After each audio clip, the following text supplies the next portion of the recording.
Uma isihlahla sakho singatheli, sikhula kancane, namusha lokho kuyaphela. Nanka amasu amathathu alula okwenza isihlahla sakho siphinde sithele kakhulu kunakuqala. Sizoqala ngento enganakiwe, okwenzeka ngaphansi komhlaba. Noma ungathela umquba, uthene noma unisele ngendlela othanda ngayo, kodwa uma umhlabathi uqine kakhulu, kunenkinga. Amanzi ahlala enhlabathini engaphezulu, awukwazi ukuwunisela ngokujulile. Kwenzekani uma lina izinsuku zilandelana? Umhlabathi ugcwala amanzi isihlahla siwawole. Lo mphumela uyafana nendlela yokuqala. Vula imbobo eduze kwesihlahla ibe ngu-40 kuya ku-50 cm ukujula. Ngizosebenzisa leli phini elijwayelekile. Itsebo, uma umhlabathi uqine kakhulu, ungayenzi imbobo kanye.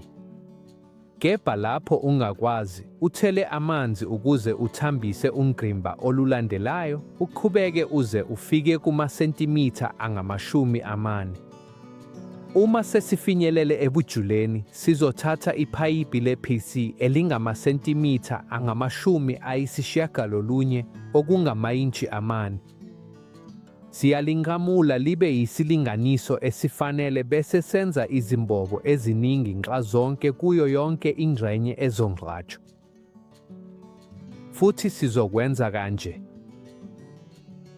Kulungile, sesikulungele manje. Manje sifaka ipayipi emgodini esiwenzile ngaphambili. Silihlele kahle phakathi bese siqala ukufaka umhlabathi kancane kancane nxazonke. Kubalulekile ukuthi njengoba sigcwalisa, ipayipi lisale liqonde ngokuphelele kanje.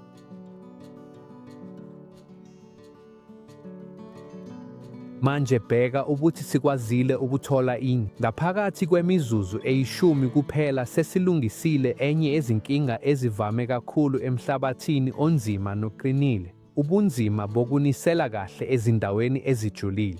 Futhi lokhu kuzobonakala, ikakhulukazi uma uvame ukunisela ngensilili, ngoba manje sesinendawo yokungena eqondile ebingekho phambilini. Kodwa asikakaniseli okwamanje.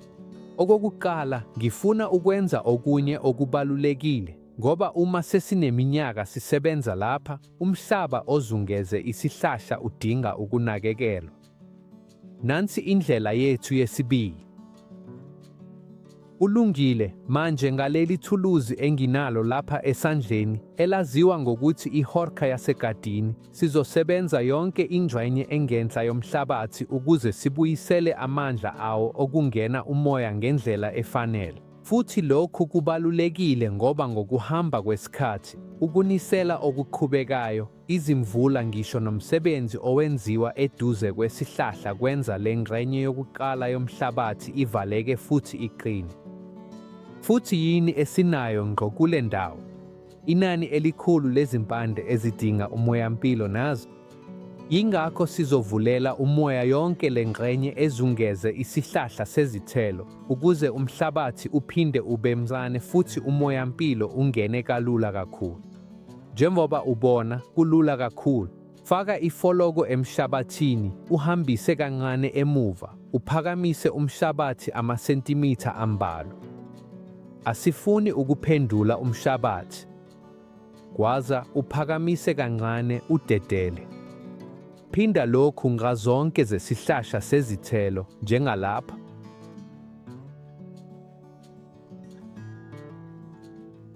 Sifake amanzi, indawo isivulekile. Manje sesondla isihlahla sethu sezithelo. Sizosebenzisa umanyolo olula, i-triple 15. Asikhulumi ngomanyolo ongajwayelekile noma onzima ukuwuthola. Uzoyithola cishe kunoma iyiphi indawo yokuthengisa izitshalo, esitolo sezolimo, esitolo esiku-inthanethi noma ngisho nakuvidiyo le. Njengamanje kufanele ivele ezansi lapha. Kodwa kusho ukuthini ngempela i-triple 15? Uma sibona 15, 15, 15, lezo zinombolo ezintathu zisho izakhamzimba ezintathu eziyinhloko esizifakayo: i-nitrogen, i-phosphorus kanye ne-potassium. I-nitrogen izosiza kakhulu ekukhuleni kwesihlahla sethu sezithelo, isize ekukhuleni kwamagatsha amasha, amakabunga kanye nayo yonke ingxenye eluhlaza. I-phosphorus izosebenza ikakhulukazi ekuthuthukiseni izimpande futhi ibambe iqhaza ezinqubweni zokuqhakaza nokwakheka kwezithelo. Kanti i-potassium izoba nendima ebalulekile esihlahleni sethu sezithelo, ikakhulukazi ekuthuthukiseni ikhwalithi kanye nokuvuthwa kwezithelo.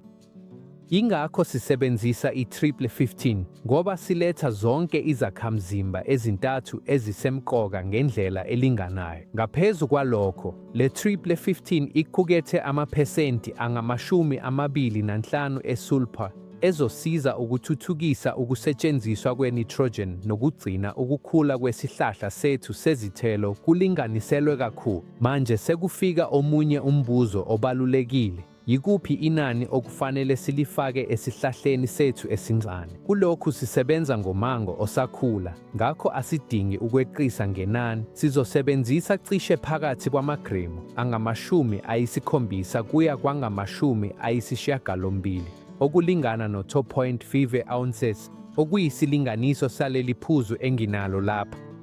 Futhi ubuyifaka kulula kakhulu. Sizoyisabalalisa kancane kancane nxazonke zomango wethu. Sisebenzisa ithuba lokuthi umhlabathi usanda kulinywa. Uma umuthi wezithelo umkhulu, nenani liyakhula. Kulo mkhiqizo kuthuswa amagremu awu-150 noma ama-ounce amahlanu ngomuthi ngamunye. Ukuze ube nesibonelo esibonakalayo, sikhuluma cishe ngezandla ezimbili ezinjengalo. Ngakho silungisa inani ngokobukhulu bomuthi wethu wezithelo, sisabalalise kahle nxazonke zomuthi futhi sihlale sisebenzisa imiyalelo yomkhiqizi njengereferensi. Futhi uma sesikusabalalise ngokuphelele, sesikulungiselele ingxenye yokudla komuthi wethu wezithelo. Nansi imfihlo yami yokunika umuthi wezithelo amandla okukhiqiza.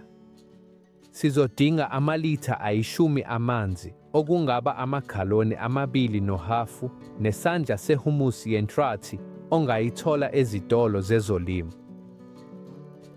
Sifaka ihumus emanzini bese sixoveka kahle kakhulu size sithole ingxube efana kakhulu. Manje sekufika okuthokozisayo. Uyakhumbula iphayiphi esalifaka ekuqaleni? Sizolisebenzisa ukunika umuthi wethu wezithelo ukunisela okujulile okokuqala. Kodwa kulokhu sisebenzisa wonke lamanzi acebile ngehumus yentrathi. Sifaka kancane kancane konke okuqukethwe ngo ephayipini. Ngale ndlela, asigcini nje ngokunisela ngokujulile, siphinde silethe nezinto eziphilayo, amaminerali kanye yonke ingcebo yehumus endaweni yomhlabathi okunzima kakhulu ukufinyelela kuyo. Futhi lokhu yikho kanye esikufunayo, ukunikeza umuthi wethu wezithelo umfutho wangempela usuka phansi. Futhi uma sesiqedile ukunisela kokuqala okujulile, manje sesizokwenza ukunisela yonke indawo ezungeze umuthi wethu wezithelo. Khumbula ukuthi lapha phezulu sisanda ukusabalalisa i-triple quince futhi sinomhlabathi osanda kuqhuna. Ngakho sizonisela kahle yonke indawo kancane kancane futhi ngokulinganayo. Ngalo kunisela senza ukuthi umanyolo uqale ukufakwa emhlabathini futhi amanzi aqale ukuhambisa lawo maminerali aye endaweni yezimpande.